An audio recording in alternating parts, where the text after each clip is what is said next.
भाई मेरे श्याम लगो संग दो। हमारे श्रीधाम वृंदावन में परम श्रद्धेय स्वामी श्री अखंडानंद सरस्वती जी महाराज थे। बहुत अच्छे महापुरुष थे।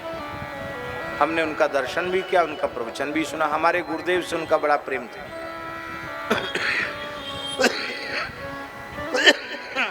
उनके आश्रम में एक उत्सव था।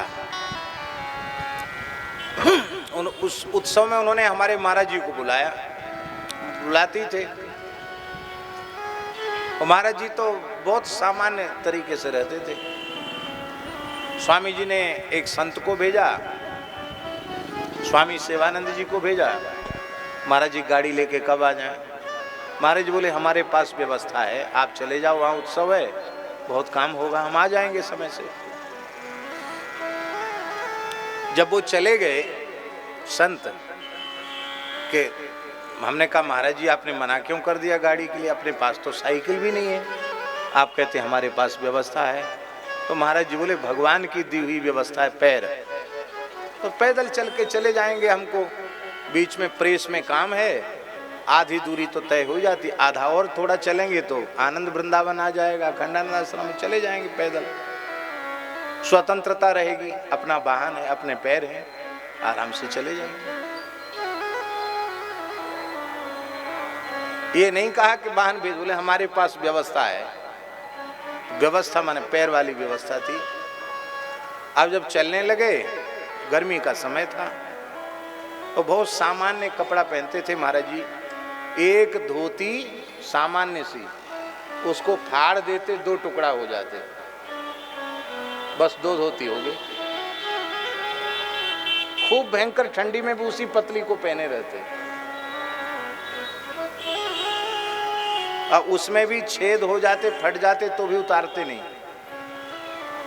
जब एकदम वो राम राम होने को होती, तो भी उसको कई प्रकार से उपयोग कर लेते। छोटे छोटे रूमाल जैसे बना देते। कभी कभी हंसते हुए कहते कमाल कर दिया, धोती फाड़ के रूमाल कर दिया। तो हमने कि महाराज जी इतने टुकड़ों का क्या होगा। बोले देखो ये अलग अलग काम में आएंगे, ये हथ पोंछा, ये पग पोंछा, ये नक पोंछा, ये मुंह पोंछा, किसी भी वस्तु का अंतिम स्थिति तक उपयोग। और कोई कपड़ा आता बढ़िया, तो उनके ध्यान में रहता कौन से महापुरुष कौन सा कपड़ा पसंद करते हैं, तो उनके नाम से रख लेते। वो आएंगे तब उनको ये दे देंगे, अपना कम से कम में निर्वाह करते। तो ऐसे सामान्य सा एक घुटने तक का कपड़ा था और एक बनियान थी। उस बनियान में कई जगह से छेद हो रखे थे और वो भी उल्टी थी, सीधी नहीं पहन रखी थी, उल्टी बनियान पहन रखे थी, उसमें भी छेद थे। एक लाल सा गमछा उनके कंधे पे था। हमने कहा महाराज जी विद्वत गोष्ठी में आप जा रहे हैं, कपड़ा बदल लीजिए। क्यों, क्या हो गया। हमने कहा महाराज जी बनियान तो उल्टी है। बोले इतना कहाँ फुर्सत उल्टा सीधा देखने का, उतारेंगे तो सुल्टी हो जाएगी और पहनने का प्रयोजन है, पहन लिया हो गया। हमने कहा ये फटी हुई है। बोले फटी हुई नहीं है, राम जी ने गर्मी का समय जान के इसमें खिड़की खोल दी है, जंगले खोल दिए, हवा लगेगी। हमने कहा महाराज जी कपड़ा तो बढ़िया होना चाहिए, आप सभा में जा रहे हैं, बच्चे थे ना और मुंह लगे थे इसलिए इतना बोल लेते थे, बढ़िया कपड़ा तो होना चाहिए। महाराज जी बोले देखो पंडित जी, आप जब पूजा कराते हो तो मंत्र बोलते हो, पौराणिक मंत्र कि शीत बातोष्ण संत्राणम लज्जाया रक्षणम परम देहालंकरणम वस्त्रम अतः शांतिम प्रियच्छमे। हमको महाराज जी पंडित जी बोलते थे। बोले देखो पंडित जी, ठंडी गर्मी का बचाव और लज्जा की रक्षा और देह का श्रृंगार, इतना ही प्रयोजन है। श्रृंगार तो हमको किसी को रिझाना है नहीं, ठंडी गर्मी की रक्षा इससे हो रही है। इसलिए अच्छा, कपड़ा उनके पास न होता भी नहीं था, उसी से निर्वाह करते थे वो तो। नया तो दूसरे के लिए था, पुराना अपने लिए था। तो महाराज जी वहां पहुंच गए।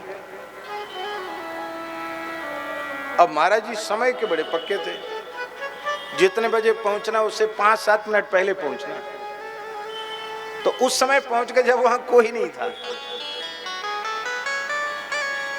आराम से बैठ गए मंदिर के पास। लोग धीरे धीरे भीड़ इकट्ठी हुई, तो जहां ऐसे एक खंबे के सहारे बैठे तो वहीं बैठे रह गए।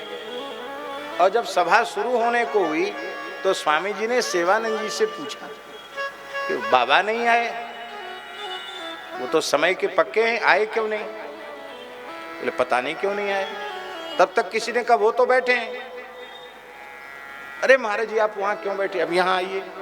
महाराज जी को बुलाया, मंच पर बुलाया।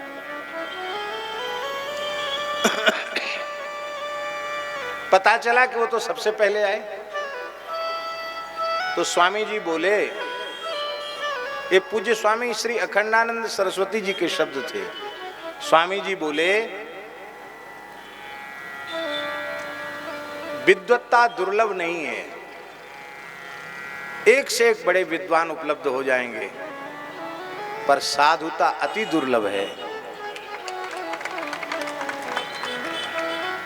आवश्यक नहीं कि जहां विद्वत्ता हो वहां साधुता हो, और जहां साधुता हो वहां विद्वत्ता हो, पर साधुता और विद्वत्ता दोनों का एक स्थान पर किसी को दर्शन करना हो तो वो पूज्य बाबा श्री गणेश दास जी भक्तमाली जी महाराज हैं, जो परम विद्वान होते हुए परम साधु हैं।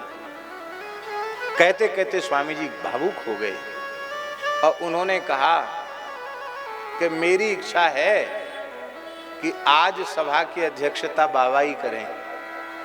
और आग्रह किया। महाराज बोले अध्यक्षी माला पहनाओ महाराज जी को। महाराज जी को बिठा लिया, बगल में बिठा लिया।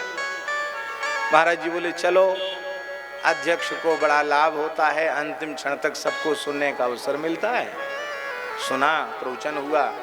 बाद में महाराज जी को गाड़ी से भेजा तो फलों की डलिया और मिठाई सब कुछ दिया उन्होंने। वो तो बड़े उदार महापुरुष थे। महाराज जी आए लेके, हम लोग बच्चे थे और रहता था महाराज जी कहीं से आए तो कुछ ना कुछ प्रसाद लाए होंगे। महाराज जी बोले देखो पंडित जी, तुम्हारी बात मान के बढ़िया कपड़ा पहन के जाते तो हमको अध्यक्ष नहीं बनाया जाता। क्यों? बढ़िया कपड़ा पहन के तो बहुत से लोग गए थे वहां। हमको फटे पुराने कपड़ों में देख के महात्मा को दया आ गई कि बेचारा गरीब साधु है, आज इसी को अध्यक्ष बना दो। तो बोले इतनी फल इतनी मिठाई लेके आए। ये उनका विनोद था।